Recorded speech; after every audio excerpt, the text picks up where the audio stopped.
بسم الله الرحمن الرحيم. السلام عليكم ورحمة الله وبركاته. أهلا بكم مع فيديو جديد ومباراة نصف نهائي كأس السوبر الأسباني واللي هتكون بين برشلونة وأتلتيكو بلباو. تعالوا نتعرف على موعد المباراة والقنوات الناقلة، لكن فضلا ما تنسوش تدعمونا بالاشتراك في القناة ولايك وشير للفيديو عشان يوصل لكم كل جديد. تنطلق على ملعب واستاد مدينة الملك عبد الله الرياضية بالجوهرة المشعة مواجهة أتلتيكو بلباو ونظير برشلونة في نصف نهائي بطولة كأس السوبر الأسباني، والتي تنطلق اليوم الأربعاء الموافق 8/1/2025.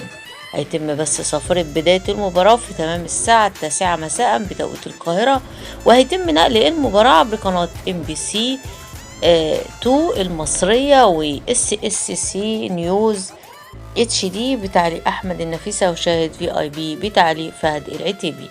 أتمنى التوفيق للفريقين. شكرا لكم والسلام عليكم ورحمة الله وبركاته.